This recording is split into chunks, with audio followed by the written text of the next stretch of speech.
Engkau mengajar kami, Engkau bawa kami lebih mengenal Engkau secara pribadi. Didik kami dalam anugerah-Mu, buat hati kami kenal dengan Engkau lebih lagi secara pribadi. Terima kasih Tuhan, di dalam nama Tuhan Yesus. Semua berkata,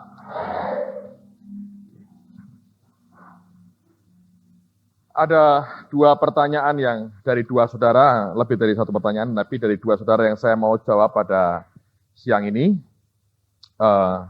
Ada pertanyaan, ya, dikatakan apakah juga musik yang diurapi bisa dipakai Allah sebagai sarana impartasi?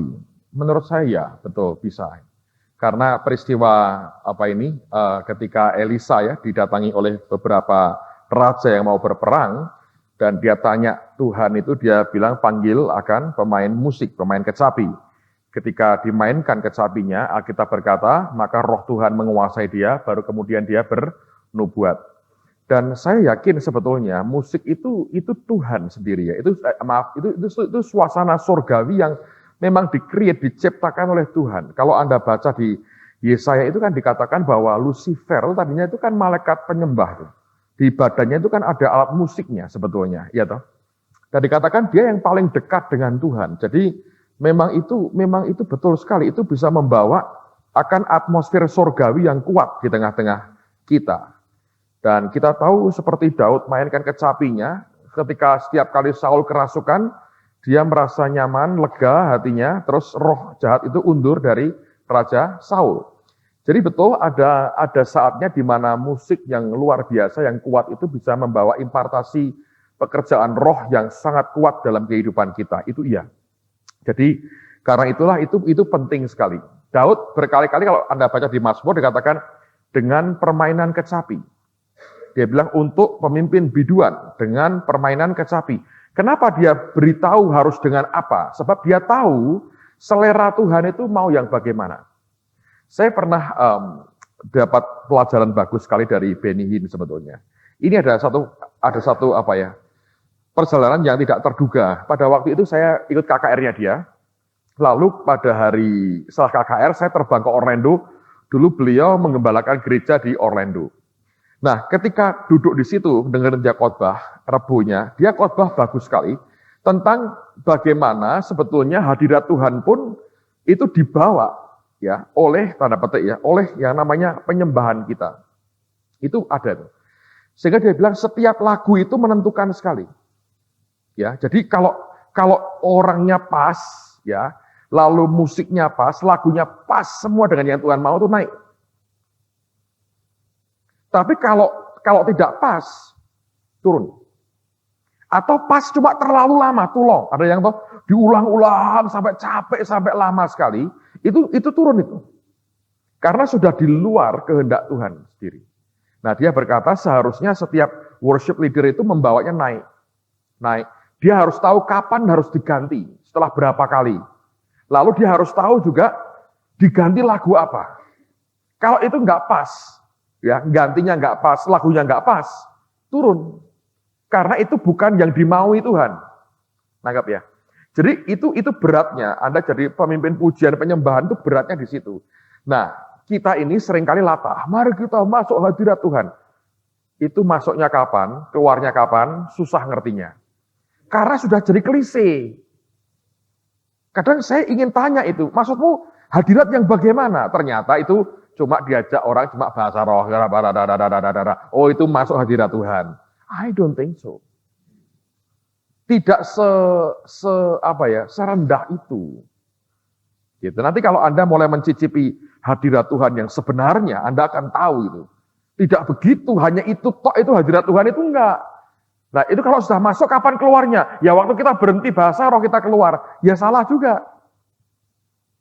Ya toh? Karena sebetulnya itu sudah terlanjur jadi salah kaprah sih. Makanya orang tidak hanya. Nah, Benny Hinn ngajar bagus, itu dibawa naik gitu. Dalam level-level yang lebih tinggi. Nah, begitu dibawa naik, makin tinggi, lalu kemudian itu sampai pada puncaknya nanti. Nah, di puncak itulah sebetulnya roh Tuhan akan kerja seperti apapun yang dia mau. Tidak harus hanya penyembahan lagu yang slow. Pokoknya itu base-nya itu ketaatan, saudara. Jadi ini tidak gampang memang. Nah, sekarang ini memang kalau kita perhatikan di banyak tempat sudah diatur dulu lagunya ini, terus nanti ini ya pada latihan. Itu bagus. Kalau memang dari awal orang sudah tahu akan seperti ini Tuhan maunya.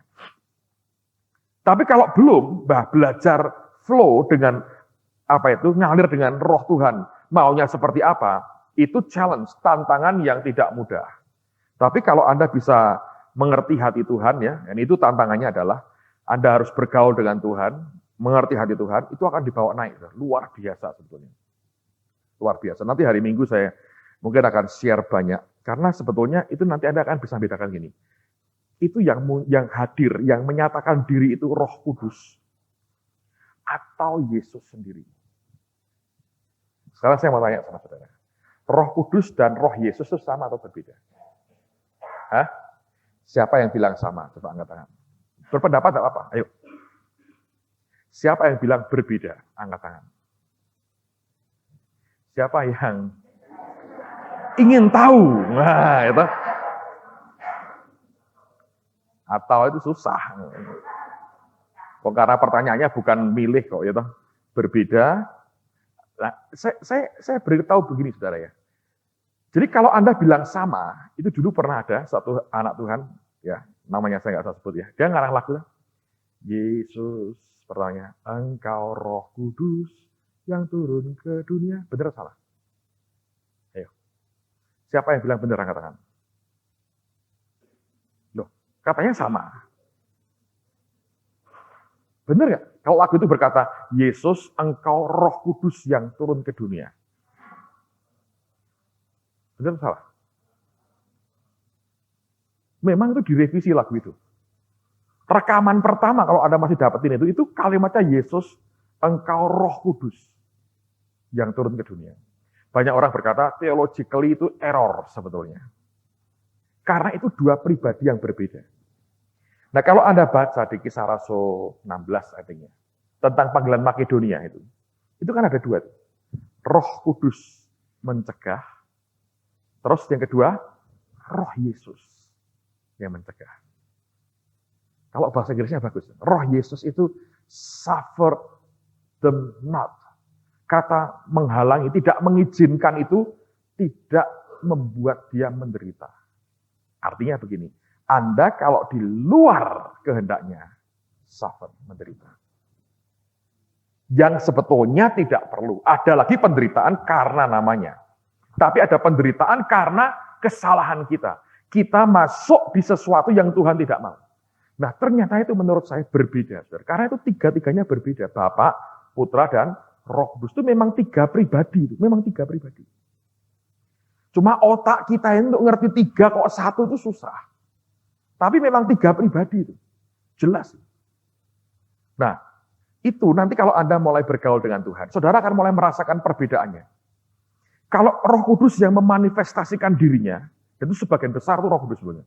Karena ya di dunia ini kan Roh Kudus ya. Itu dia memanifestasikan dirinya, yang saudara rasakan kehadirannya itu berbeda. Tapi ada saat-saat di mana Yesus sendiri.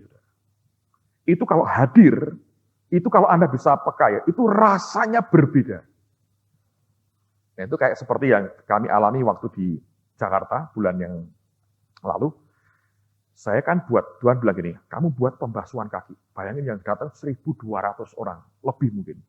Wah, saya bilang Tuhan, nggak kuat aku. Suruh basuh kakinya orang 1.200. Dan Anda tahu orang Jakarta, bukan hanya orang Jakarta, dimanapun. Kalau diberi begitu, mereka tunggu. Bayangin itu kami baru bisa keluar dari gedung itu hampir jam 10 malam. Itu ibu-ibu nunggu ya, ditunggu betul, saudara. Dan yang lama dibasuh kakinya ibu-ibu. Karena pria itu lebih tegar-tegar sebagiannya, lebih bisa nahan emosi. Dibasuh ya, cool banget dingin. Kalau ibu-ibu begitu kena air kakinya, nah itu yang lama itu. Wah, itunya yang sampai gini-gini itu lama itu harus didoakan lah. Begitu jangan doakan tambah semangat lah, sudah makan waktu. Tapi saya dibantu oleh banyak orang, kami berapa belas orang akhirnya, tapi itu sampai beberapa jam, saudara. Itu kebaktian paling lama yang kita pernah buat di Jakarta. Nah, pada waktu itu ada anak dari teman, kalau Anda pernah tahu Pak Lukas, ya yang bantuin kita di sound dan pemain keyboard bagus, juga istrinya Ibu Teresia Age ya. Anak mereka, dari mereka itu punya anak cuma satu, si Hansel namanya. Ya sekarang sudah remaja lah. Ini anak dari kecil lihat Tuhan loh, dengan mata telanjang. Asik juga ya, banyak anak-anak begitu ya saudara ya. Yang tua-tua ini agak repot ya, yang anak-anak ini lebih polos, lebih murni hatinya. Dia lihat, dia berkata gini, Mama, Tuhan dari datang. Lah, dia kalau bilang Tuhan itu Yesus. Kok kamu tahu? Aku sudah berasa. Waktu sudah mulai itu dia bilang, aku berasa tuh kayak angin keluar dari mimbar. Nah, dia bilang, wah datang ini Tuhan Yesus. Sambil mau nangis, merinding. Wah kuat. Terus saya bilang, muncul betul Tuhannya. Dan itu dalam kemuliaan. Jadi sepanjang kami basuh kaki itu, Tuhan itu berdiri. Dilihati satu persatu, diperhatikan. Luar biasa. Itu kehadiran spesial. Itu sesuatu yang di mata Tuhan spesial sekali. Jadi kalau Anda bisa nangkap dunia roh ini luar biasa. Nah, saya ngalami beberapa kali di gereja. Ini buat kesalahan, saudara. Saya cerita supaya Anda tidak ngulang kesalahan yang saya buat. Ya, tapi semua kita ini perlu belajar. Dulu pada awal-awal kita ngalami kegerakan roh. Saya ini kebiasaan saya gini, saya tidak mau di dalam kebaktian pada waktu pujian. Karena saya terganggu banget. Distract. Dulu kami kalau kebaktian ya, sudah mulai mau kebaktian nanti apanya matiin, itu kacau balau. Semua kerjaan itu kacau balau. Jadi saya terganggu banget.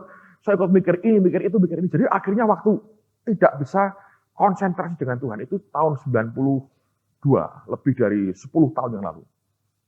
Nah, tapi dari kebiasaan saya gini, kalau mau kebaktian, saya di belakang. Itu di kantor saya sendiri dengan Tuhan. Nyiapin hati. Menjelang nanti khotbah, saya baru keluar. Turun. Nyampein yang Tuhan omong, pesannya apa. Tapi waktu itu saya sendiri dengan Tuhan. Waktu renovasi gedung jadi, kami punya green room. Nah, beberapa hamba Tuhan tamu kita juga datangnya itu pas sebelum mereka mau khotbah. Anda tahu orang bule itu kadang-kadang kalau rapi banget itu. Saya pikir orang kita itu lebih sembarangan ya. Dia tuh rapi, baju kan ditutupin jas, tapi harus dia gosok dulu sampai licin. Tapi itu kehidupan mereka begitu, tidak semuanya sih, yang kacau juga banyak. Tapi ya tamu-tamu kita ini kebanyakan begitu. Nah di hotel-hotel kami ini terkenal sekali kalau sudah suruh tolong digosok ya itu lamanya luar biasa itu. Jadi mereka terlambat gara-gara faktor-faktor itu. Nah sehingga tapi juga dulu kan saya sendiri juga. Nah lama-lama didatangi satu orang teman diajak ngomong soal ini, oh iya, itu pelan-pelan tanpa sadar Anda tahu. Sebelum kebaktian itu di belakang lebih banyak ngobrol. Loh, tapi tidak ngomongin jelek. Ngomong firman, ngomong apa, tapi ngobrol. Ngerti? Nggak berasa. Pelan-pelan. Itu proses 11 tahun. Bayangin, 11 tahun loh. Dari pure sampai digeser begitu rupa. Nah, yang paling salah siapa? Ya saya. Karena saya tidak cukup tega berkata, kalian keluar. Nggak tega saya, saudara. Karena teman-teman sepelayanan semua. Pendeta-pendeta datang, punya kepentingan mereka ketemu saya. Punya kepentingan. Bagian dari pertumbuhan, ada ini yang banyak mendadak yang terjadi. Jadi harus dirunding cepat waktu itu. Jadi lama-lama, pelan-pelan geser. Begitu geser, Anda mengerti, dalam beberapa saat terakhir ini, itu kondisi hadirat Tuhannya tidak seperti yang ada. Jadi pelan-pelan drop. Beberapa orang sudah mulai ngomong, pujianmu sudah kayak begitu, sudah turun. Saya sadar, tapi tidak tahu mesti berbuat apa. Nah, pada waktu kejadian di tempeleng Tuhan ini, istilah saya, banyak yang kena. Lalu kemudian saya tahu tidak semua kecelakaan yang terjadi di dalam gereja itu karena faktor kami lubang. Beberapa saya ngerti hidupnya nggak benar, hatinya nggak benar, jadi kena matinya. Itu his own fault lah, salahnya sendiri lah. Tapi beberapa yang beruntun itu memang betul-betul karena kami lubang. Dan Tuhan kan berkata, hati jangan berpaling daripadaku. Itu kan teguran Tuhan keras. Lalu kemudian itu Tuhan deal dengan kami sampai begitu rupa. Dan lalu Tuhan ngomong gini. Dia ngomong gini. Kamu ingin aku kembali di tengah-tengah? Aku bilang iya. Saya ngomong gini. Dan dia tegur saya, dia ngomong terus. Kalau kamu saja tidak merasa itu penting, Ya, kalau kamu tidak merasa itu penting, kenapa aku mesti merasa itu penting? Nanti tak tunjukin ya minggu ya ayatnya. Kalau kita mendekat, Tuhan itu baru mendekat ke kita. Jadi itu decision kita. Anda mau menjauh atau mendekat itu keputusanmu. Kalau kita mendekat, Tuhan mendekat ke kita. Dia bilang, kalau kamu tidak merasa penting, kamu tinggal pujian penyembahan, kamu nggak ikut, itu nggak penting buat kamu. Ngapain gua hadir? Kamu penderitanya menganggap itu nggak penting. Bayangin. Jadi itu kayak, kok tamparan. Lalu ada teman satu lagi, ditegur Tuhan, pakai bahasa Jawa. Kan itu kasar dan keras. Gini loh, Pak Indonesia ini ya, untuk kepentingan banyak orang. Tuhan ngomong begini, emangnya kayak kalau saya bahasain sekarang ini, emangnya aku ini siapa? Emangnya kamu ini siapa? Aku suruh nunggu kamu. Karena teman saya ini sering terlambat sebenarnya kebaktian. Bukan karena kayak saya kan di belakang, sudah sebelum kebaktian saya di sini. Dan satu ini memang sering terlambat. Sering, terlambat tuh sering. Saya pikir karena berbagai faktor. Semua ada faktornya, saudara. Ya, semua ada faktornya. Tapi itu nggak urusan sebetulnya. Dan Tuhan ngomong sama dia terus terang. Emangnya kamu siapa? Aku Tuhanmu suruh nungguin kamu. Ayo. Nah, nanti. Jadi itu kan sikap kita. Waktu kita balik ya. Jadi saya bilang, oke, kalau gitu Tuhan, aku mau menanti engkau. Dia bilang, kamu harus menanti aku. Jadi kan sebelum awal dimulai, dia bilang standby. Saya mulai dibuka Tuhan itu luar biasa. Saya sudah dengar ini lama dari Pak Yusak. Tapi saya ngomong orangnya gini, Pak Yusak, kalau Tuhan belum ngomong langsung ke aku ngajari gini-gini, aku nggak tiru-tiru. Bener, dia bilang. Nanti kamu ngerasain sendiri. Dia bilang, iya, aku bilang gitu. Ya. Tapi bukan nantang. Tapi kalau saya ingin tidak ikut-ikutan orang. Saya ingin punya BS pengalaman dengan Tuhan sendiri. Itu tidak akan hilang, saudara. Anda tahu? Pada waktu Patrick Henry, itu ketahuan sekali. Waktu Patrick Henry justru. Itu kan saya datang jam 5 kurang, sore hari. Waktu persis jam 5, hadir Yesus. Saya lihat, turun. Waduh, saya bilang. Saya lihat jam saya persis jam 5. Dia ngomong, mana pernah aku terlambat. Pernah, persis jamnya. Terus semua yang Pak Yusak pernah ngomongin ke saya terngiang. Dia bilang gini, aku tidak boleh terlambat kalau kebaktian. Kalau aku tugas, tidak boleh. Karena aku pelayan. Ngerti? Masa kalau Anda itu pelayan, ya, restoran ya, pengantin sudah siap mau pesta, pelayannya terlambat setengah jam. Oh, sudah datang ya pengantinnya ya? Nah, maaf. Lempar sepatu, saya yang begitu. Masa begitu? Ini pelan pecat aja. Oh, sudah mulai tuh. Oh, halo pengantin. Sebentar ya, saya ganti baju dulu. Nggak bisa dong.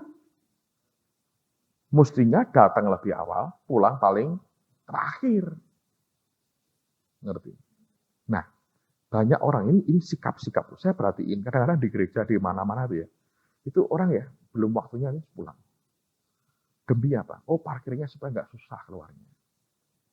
Tuhan bilang gini, oke. So, parkir lebih penting daripada aku. Kau menghormati dirimu sendiri lebih daripada aku. Itu ternyata dihitung sama Tuhan. Tidak heran ya, karena sikap kayak gini. Ukuran yang kamu pakai akan diukurkan kepadamu.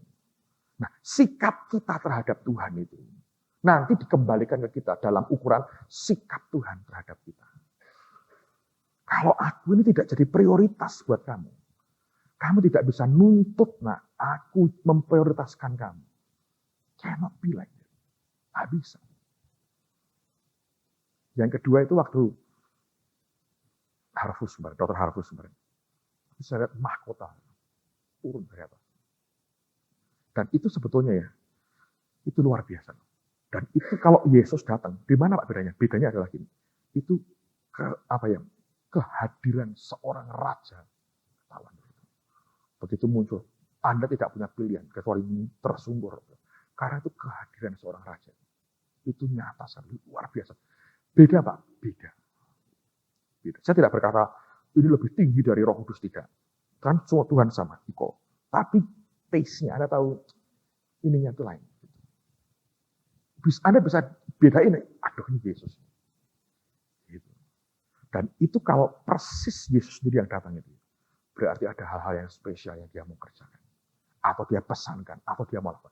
Dan di situ sebetulnya, karena Alkitab berkata itu every spiritual blessing itu, Alkitab berkata, itu di heavenly places, di alam surgawi. Semua berkat rohani itu di alam surgawi. Nah, ini susahnya ya, main musik, worship leader, itu mesti punya tugas apa? Itu bawa, ngasih tempat buat dia itu turun, duduk di tahta, di atas pujian umatnya. Nah, ini bisa nggak nyediain tahta, throne buat dia? Nah, ini tidak boleh buatan manusia. Ngerti? Anda tidak bisa nyediain angkat kursi merahnya, Anda angkat, silahkan duduk Tuhan. Nggak bisa. Throne-nya, tahtanya, harus dibuat, di-prepare oleh Holy Spirit. Sebab dia yang ilahi. Sesuatu yang ilahi tidak bisa duduk atau diam di yang non-ilahi, yang duniawi. Jadi Anda mesti sediain throne-nya. Itu worship. Makanya mesti ngikuti apa yang Tuhan mau. Jadi Anda mesti angkat. Naik. Dia turun. Saudara tahu kenapa saya minta maaf ke jemaat? Itu bingung beberapa orang. Loh, ada dosa apa? Ya dosanya itu tadi. Seberapa besar Pak sampai harus ngaku dengan mimbar? Sebab sebesar apa Anda tahu? Tanpa disadari saya membuang banyak berkat untuk umat Tuhan. Kalau itu nggak sampai di tengah-tengah kita, saudara, saya dan kebodohan saya membatasi Tuhan, memberkati umat. Dosanya dengan gereja. Ya, karena itu dia berkata, kamu minta maaf ke mereka. Hari berikutnya ada teman yang datang ke saya. Pak, lu ada apa? Oh, semua baik-baik. Kelihatannya, saya bilang. Belum meledak ada apa-apa. Tapi kalau dibiarkan terus, mesti meledak. Walaupun saya nggak lihat potensinya di mana, saya nggak tahu. Memang semua baik-baik. Kita nggak ada yang pukul-pukulan, berantem, nggak ada. Minggu-minggu itu ketika Tuhan tegur, kami itu hubungan bagus sekali. Para penatua pemimpin gereja, kita nggak pernah sampai, enggak. Pak Ardian, Pak Mo di Australia, saya di Amerika, yang lain di Indonesia. Kita ini SMS, jamnya berbeda, tapi kadang-kadang di jam 2 bangun hanya untuk balesin SMS teman, hanya ngobrol aja. Cerita, sana ngalami apa, sini ngalami apa. Cerita aja, gitu. Nggak ada apa-apa. Semuanya baik, lancar, semua oke. Tapi kan Tuhan itu kasih kepada kita. Dia ngerti di depan ini bahaya. Karena itu dia mulai sedih, main kungfu. Langsung. Ya, saya cerita, tidak nobody's perfect. Tidak ada orang sempurna. Semua itu buat kesalahan. Tapi Tuhan mengkoreksi kita, reaksi kita bagaimana. Ya, mau tidak kita ini kembali ke Tuhan. Nah, itu namanya the presence of God, hadirat Tuhan. Nah, itu bisa nggak dipertahankan? Bisa. Kalau hati kita berharap. Nah, terus dia ngomong gini, kamu aja tidak berharap aku datang. Buktinya kamu di belakang. Tentu kamu berharap aku menyertai engkau. Toh. Kamu aja di situ, ya gua nggak di situ. Jadi sebetulnya anak-anak pemain musik itu menderita. Ya mungkin mereka juga punya masalah, tapi sebetulnya dia ternyata Tuhan itu melihat pemimpin itu luar biasa. Ketergantungan sebuah gereja lokal pada pemimpinnya itu besar sekali ternyata. Makanya kalau sebagai pemimpin Anda tidak mengalami breakthrough dalam hidupmu, wah gawat. Benar. Tapi dia bilang, kalau kamu menanti aku, kamu berharap aku datang. Dan Alkitab berkata, pengharapan tidak pernah mengecewakan.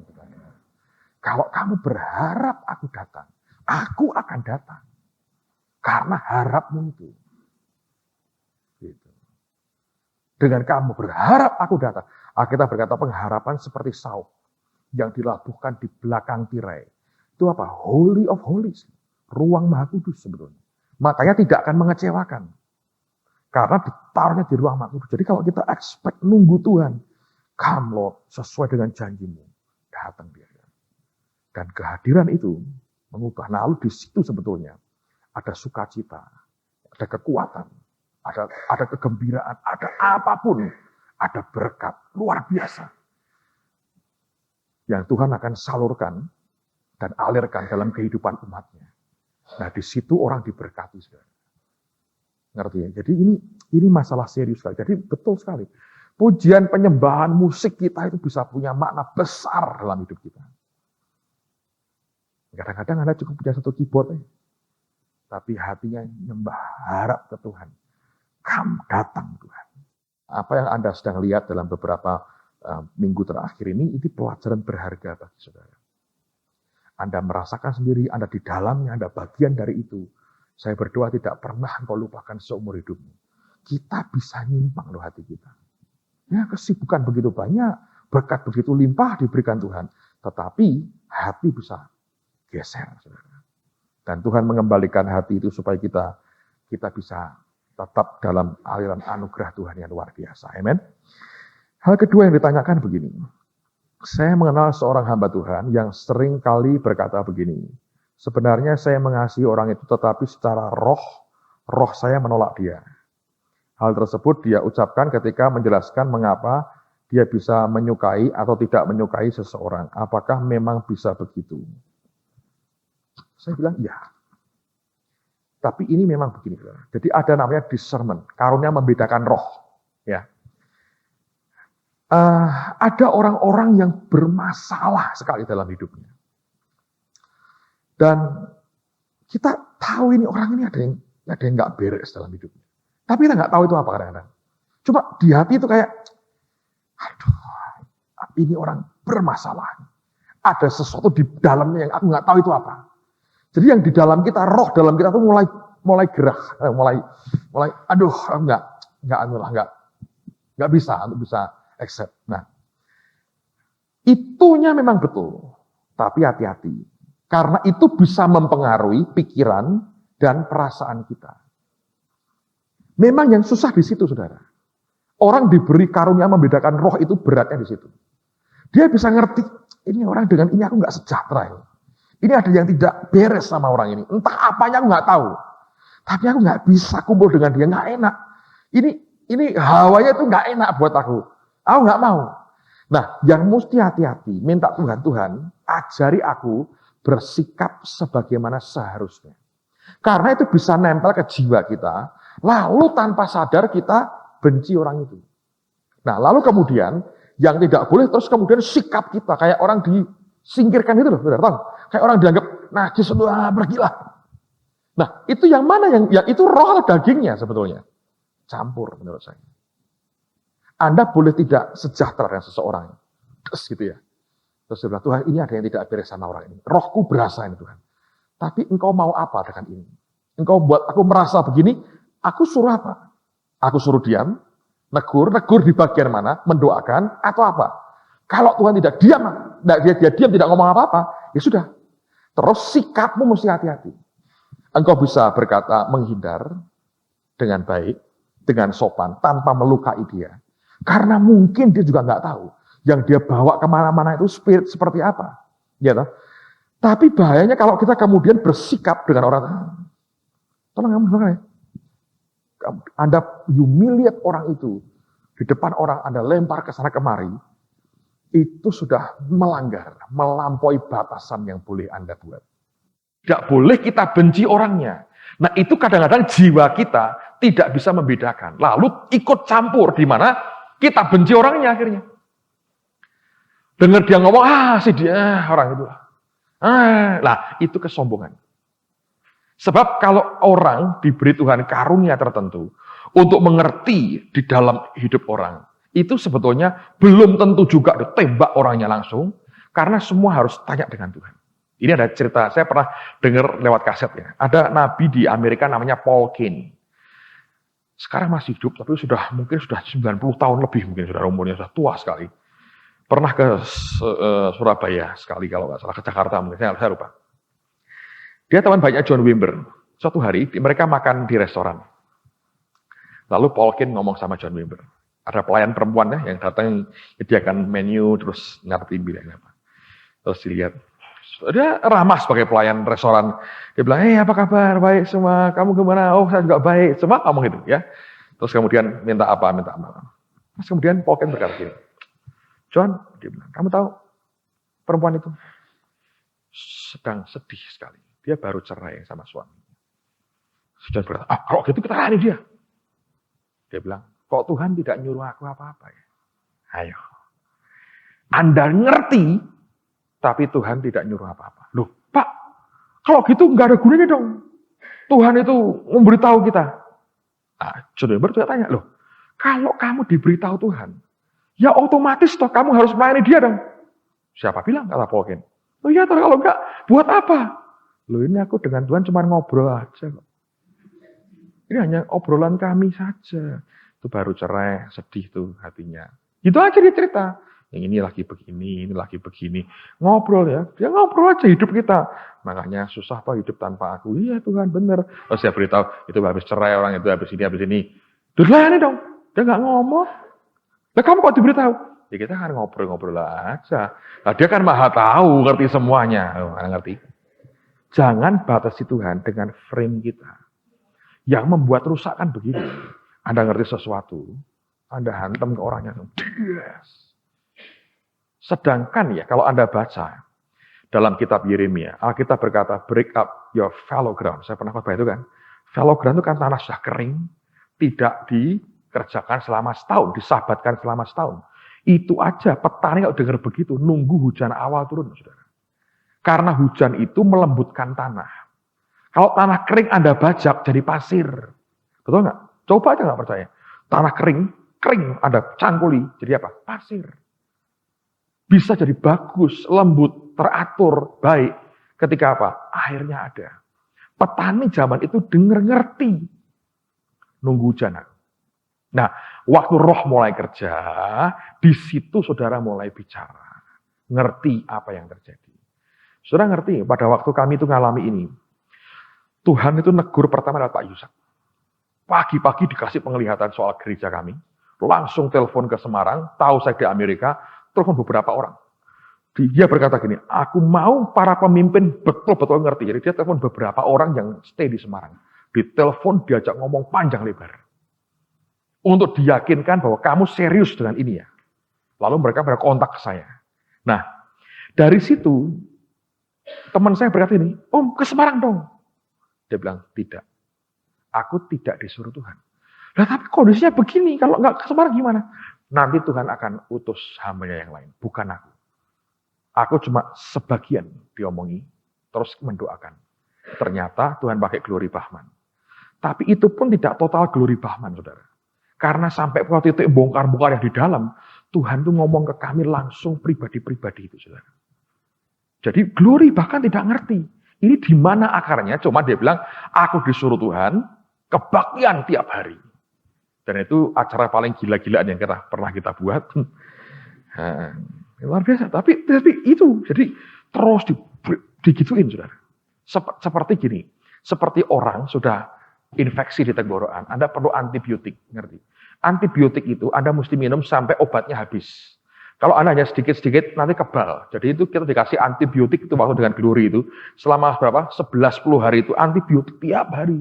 Sampai parau suaramu nggak apa-apa, tapi rohmu tidak parau lagi, saudara. Ngerti? Itu di antibiotik sebetulnya sama Tuhan. Dan saya belajar dari pengalaman, saya bilang, wah benar ya Tuhan itu luar biasa. Jadi kalau tidak disuruh, jangan kita gerak. Nah, kalau engkau dipakai Tuhan, diberi karunia itu, membedakan roh, Anda mesti tetap berhikmat, minta Tuhan. Istri saya ini termasuk orang yang punya karunia itu, membedakan roh.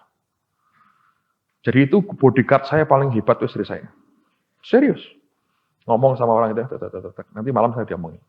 Yang ini, hati-hati, ini beres, ini. Tadinya saya bilang, kamu terlalu perasa. Tapi setelah bertahun-tahun kami menikah, dan setiap kali dia ngomong, ini aku nggak sejahtera. Terjadi betul. Sekarang saya nggak bisa, tidak boleh mengabaikan yang dia omongin apa. Anda nanggap itu. Luar biasa. Pada waktu Glory doakan istri saya, numpangin tangan gitu ya. Saya kan nggak secara daging saya nggak happy. Karena itu kan yang saya coba hindari selama ini. Saya nggak mau. Tapi saya sembahyang, saya bilang, Tuhan, saya diam aja. Tuhan ini gimana sih? Terus Roh Kudus itu kayak ngomong begini. Saya nggak berarti berkata bahwa itu konfirmasi, tapi dia seperti ngomong sama saya. Selama ini di gereja yang berani bilang tidak sama kamu siapa? Ya istriku. Yang lain mana berani bilang tidak. Yang selama ini berani nyiksa kamu siapa? Ya istriku. Anak-anak tahu Tuhan itu punya sense of humor. Dia pakai kata-kata saya. Saya ngomong sama istri saya gini, kamu tuh nyiksa aku. Tapi nyiksa untuk kebaikan. Anda tahu nyiksanya dia? Saya sudah sekian lama ini dikasih pilihan kalau makan. Mau beras merah, nasi merah, jangan bilang rojo lele dan nasi Cianjur. No, beras merah. Sekarang ditawar yang baru. Ada nasi Taj Mahal. Itu nasi, kadar gulanya diambil. Tapi tidak ada persatuan pada nasi itu. Kalau dimasak itu saling terpisah. Tidak ada unity. Anda tahu itu nasi itu? Kalau nasi Cianjur, kalau di sini rojo lele itu unity-nya itu enak, saudara. Kalau pas anget itu ada kesatuan hati mereka itu bagus. Tapi yang dia masak buat saya ini tidak ada unity. Masing-masing biji beras dan nasi itu sendiri-sendiri melekat dengan Tuhan. Tidak ada unity. Ya serius. Daging saya ingin setiap hari makan steak barbecue, ya toh. Dia bilang sayur buat kamu. Itu kan penyiksaan, saudara. Dan Roh Kudus ngomong sama saya, yang berani nyiksa kamu siapa? Ya ini Tuhan. Yang berani bilang tidak. Yang berani bilang aku tidak setuju. Istrimu. Teman yang lain praktis, jujur saya bilang. No, ada dua. Istri saya teman satu lagi. Suami istri. Berani bilang tidak sama saya. Dan saya respect sama mereka. Bilang, salah, dia bilang, ini keliru. Ngomong, tapi dengan kasih, dengan baik. Dan dia coba tunjukkan dalilnya. Gini. Ya, kenapa kok bisa begitu? Ya simple. Saya oleh Tuhan, saya disuruh memulai gereja ini. Jadi semua ya respect, hormat. Tapi tetap saya punya orang-orang yang bilang tidak. Dan saya tentu punya hamba-hamba Tuhan. Di sekitar saya ada Pak Yusak, ada siapa-siapa yang seringkali dipakai untuk telepon, ngomongi kalau ada yang tidak beres, yang dilihat. Beberapa orang itu kasih mimpi, Bu Iin, Cipto, segala macam itu kalau ada yang baik dan buruk itu dia telepon saya. Dia bilang, Pak aku lihat kamu gini. Jadi kayak warning. Anda ngerti ya. Tetap Tuhan itu baik. Tapi di gereja sendiri Anda suka nggak suka, mesti itu faktanya. Yang berani mengingatin kamu, ngomong cukup keras ya. Ya istri. Jadi itu yang membuat saya bilang, ya sehatlah. Saya tidak bisa sebetulnya. Karena istri saya ini orangnya polos. Nggak bisa berpolitik. Lurus orangnya. Serius. Dia nggak suka politik. Main begini ya, nanti ini dirayu supaya ini. Tidak pernah. Dia tuh lurus. Jadi dia bilang, ini kamu kan tidak bisa ngajak dia untuk berbuat curang dan jahat. Nggak bisa. Karena orangnya lurus. Nggak mau politik kamu. Jadi dia bilang, memang aku ini jodohmu ya. Terima kasih Tuhan ini nyiksa aku. Tapi dia bilang, untuk tidak memperbesar perutmu perlu disiksa seperti ini. Jadi tapi dia punya kepekaan. Dia ngerti ini nggak beres. Dia tapi kadang-kadang tersiksa. Sudah ngerti. Tuhan bilang, doakan saja. Kalau kadang-kadang ngerti, pengen ngomong. Dia bilang, tidak boleh. Doakan saja. Tetapi kan begini Tuhan. Doakan. Doakan. Ya nggak boleh ngomong. Nanti Tuhan pakai orang lain pada waktu yang berbeda dengan cara Tuhan sendiri. Ngerti ya? Jadi kalau Anda merasa 1-2 orang, aku nggak suka sama rohnya. Baik. Minta Tuhan beri aku hati, tetap aku bisa mengasihi dia. Tetap aku tidak nolak dia. Tetap aku bisa care dengan orang ini. Nah kalau Anda bisa begitu, luar biasa. Itu karunia, tidak akan membawa kepada masalah. Tapi jangan juga gini, karena saya pernah lihat, saudara. Misalnya, Pastor, saya tahu loh rahasia hidup. Saya diberitahu Tuhan. Apa mau saya bongkar sekarang? Ini sih mafia Italiano, saudara. What is the point? Apa poinnya? Anda menunjukkan powermu, gift Tuhan di depan orang lain, sambil Anda humiliate orang di depan orang lain. Apa poinnya? Kecuali satu, engkau dapat sanjungan dari orang dan ditakuti manusia. Tapi kalau Anda takut dengan manusia, Alkitab berkata itu jerat. Jadi kalau Anda buat begitu, tanpa sadar engkau menjerat orang lain. Ngerti ya saudara ya? Jadi ini bahaya. Gift itu bisa untuk mainan. Bisa. Dan Allah itu gini, ini memang ya sorry Tuhan, tapi ini Tuhan bukan seperti kita ya. Dia murah hati banget. Dia sekali memberi, itu sukar untuk dia narik kembali itu saudara. Nah, yang repot bahaya kalau kita mainkan. Contoh ini. Saya ada urapan kesembuhan saudara. Kalau Anda memberi saya $1.000, saya percaya waktu uang sampai di tangan saya, ngalir nih urapannya. Saya percaya uang juga sarana transfer. Tapi kalau memang betul Tuhan suruh begitu nggak apa-apa. Tapi kalau Anda olah sendiri, gimana gua dapat duit? Kalau Anda using karunia itu, nanti Anda kena dengan Tuhan sendiri. Anda berurusan dengan Tuhan si pemberi karunia itu. Nangkap ya saudara. Jadi ini banyak segi dalam hidup kita. Makanya yang penting, hati itu mesti murni di hadapan Tuhan. Karena Alkitab berkata ini, murnikan hatimu.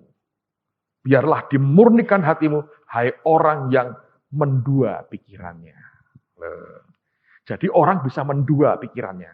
Bisa double Tuhan dan dunia, Tuhan dan dagingnya. Karena hatinya pertama-tama tidak murni.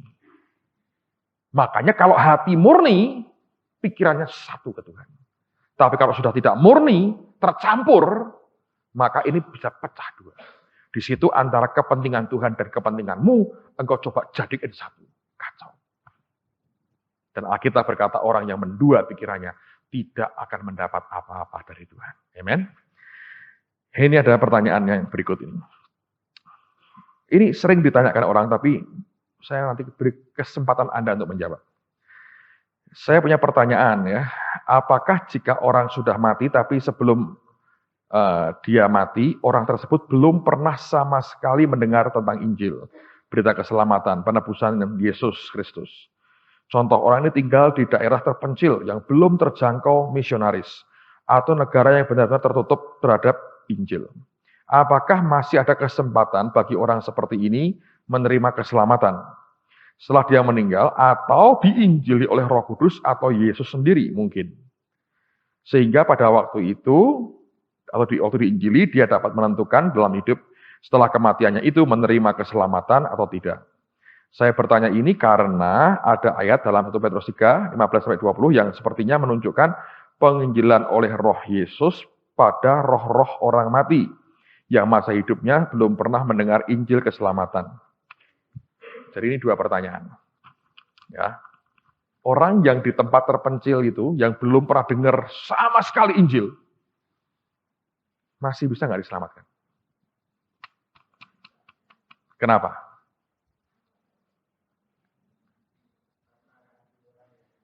Ada hati nurani yang mengontrol. Yang lain. Coba dibaca, Pak kamu baca. Roma 2 ayat 12-16. Jawabanmu itu di firman sebetulnya. Coba Roma 2 ayat 12-16. Coba dibaca. Keras. Thank you.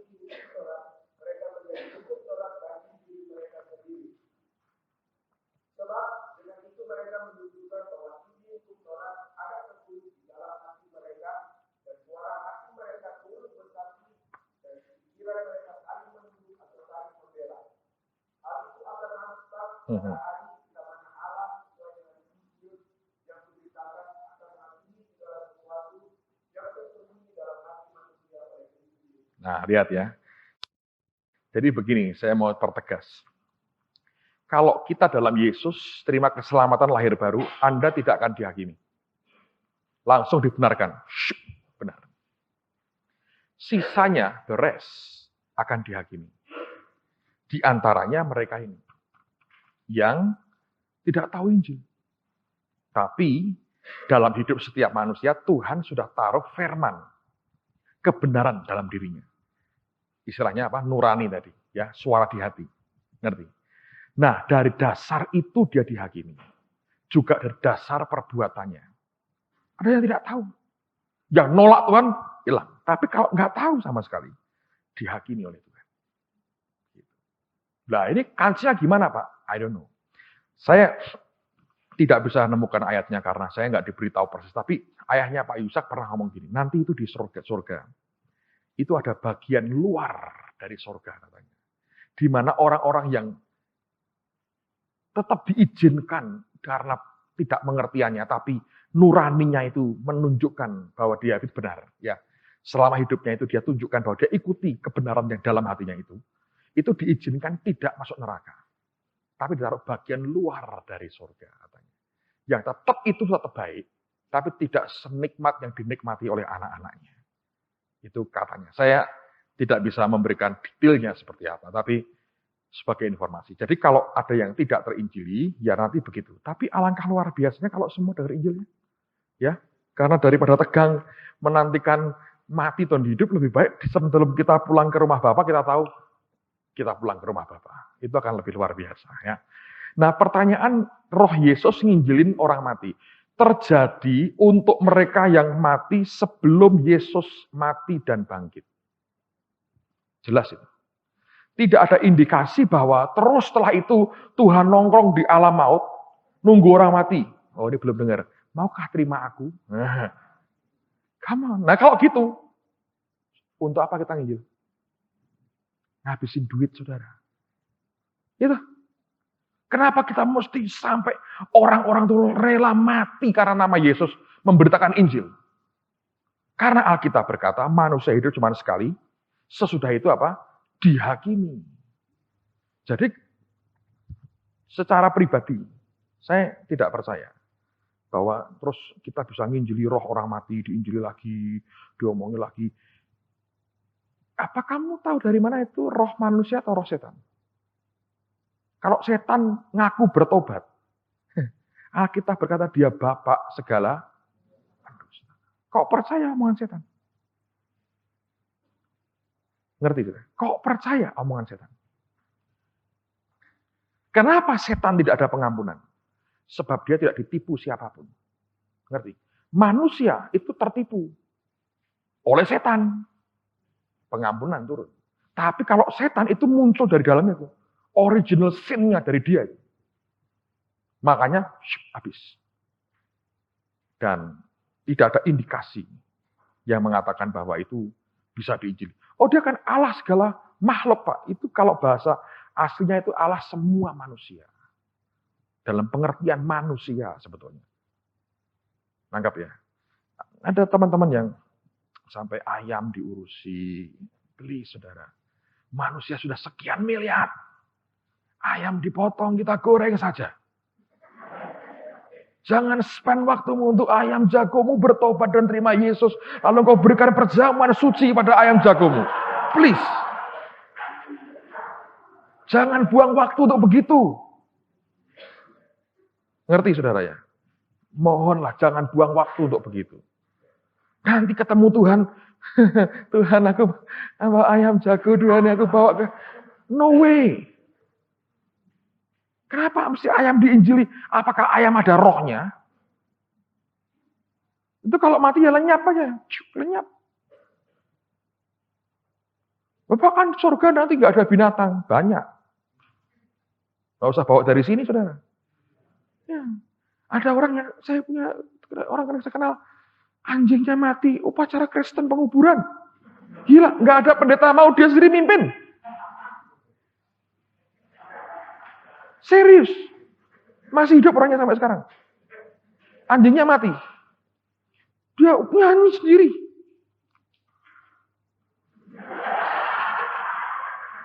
It's true. Nyanyi lagu Sana Surga Yang Mulia. Anjingnya mati. Didoakan Tuhan, terima arwahnya. Gila. Cari perkara itu. Gitu. Anda tahu kenapa Pak Adi bilang jangan ngurusi istrinya Kain? Poinnya begini, jangan lebih jelas dari Alkitab. Banyak orang itu punya Bible Plus itu masalahnya. Ya, ditafsir begitu rupa sampai off begitu jauh. Saudara, ini aja saudara, nggak habis sampai mati itu. Tapi kita tambah-tambahi. Kerjaan sudah begitu banyak, jangan ditambah dengan yang lain. Lalu semua roh di Injili, saya bilang, I don't know it. Tapi saya tidak lihat itu. Ya tak? Coba Anda perhatikan. Perumpamaan Yesus tentang Lazarus yang miskin dan orang kaya yang mati masuk surga. Abraham di sana. Nggak nginjili kok. Loh, Abraham kan bisa ngomong-ngomong loh. Kenapa Abraham tidak berkata, hai orang kaya. Maukah engkau terima Yesus? Supaya engkau seperti Lazarus ini? Mau Lazarus masuk surga. Masa begitu? Abraham aja tidak terbeban nginjili orang mati kok. Kita mau lebih hebat dari Abraham. Oh ya, right? Mana indikasinya? Dia kan minta coba teteskan air. Dia bilang apa? Ada jarak. A distance. Ada jarak. Nangkap saudara ya. Jadi, sudahlah, beban sudah banyak. Jangan ditambah yang begitu-begitu. What for? Nggak bangun apa-apa. Itu hanya mengenakkan hati buat orang-orang yang belum sempat nginjili orang tuanya, tapi sudah pulang ke rumah Bapak. Gitu. So, Anda nangis di depan patung atau patung foto papanya berkata, Papa, Yesus itu baik, Papa. Sulit. Tidak berarti papamu pasti masuk neraka. Nanti Tuhan akan menghakimi. Dan kita tidak boleh menghakimi sekarang, saudara. Yang saya tahu, di dalam Yesus dosaku sudah diampuni. Aku dibenarkan jadi anaknya. Amen. Itu aja.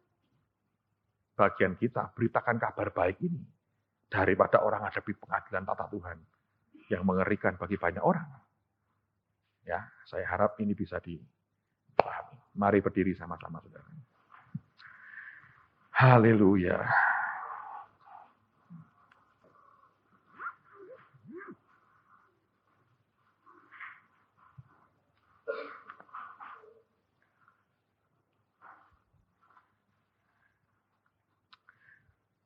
Tapi kekristenan kita ini memang ramai sekali ya, kekristenan itu ya. Ada beraneka. Dulu saya pernah dengar ini, saya dengar langsung dengan telinga saya. Saya ikut persuan doa di Jakarta. Ini awal-awal orang mulai bernubuat. Ini awal-awal orang mulai bernubuat. Ada pertanyaan begini, Pak, seorang hamba Tuhan. Apa tandanya nubuat itu asli dan palsu? Dia berkata sederhana. Kalau mulai dengan berkata, hai anak-anakku, itu benar berarti. Gila nggak? Karena orang semua, oh begitu ya. Jadi dia berkata, kalau mulainya, hai anak-anakku, maka itu benar. Saya dengar dengan telinga, saya tidak ngarang. Jadi selalu ada sisi-sisi yang, ngerti, Bible plus-nya itu. Ngerti. Tapi mana ayatnya? Wahai anak-anakku. Apa Tuhan kalau ngomong, hai anak-anakku? Bukan halo anak-anakku? Ayo. Kalau halo nggak boleh, saudara? Boleh dong. Anda tahu itu variasi-variasi di luar yang tidak, sudahlah, forget it lah, lupakanlah. Lihat kepada Yesus, lakukan yang Dia kehendaki. Itu akan luar biasa. Amen.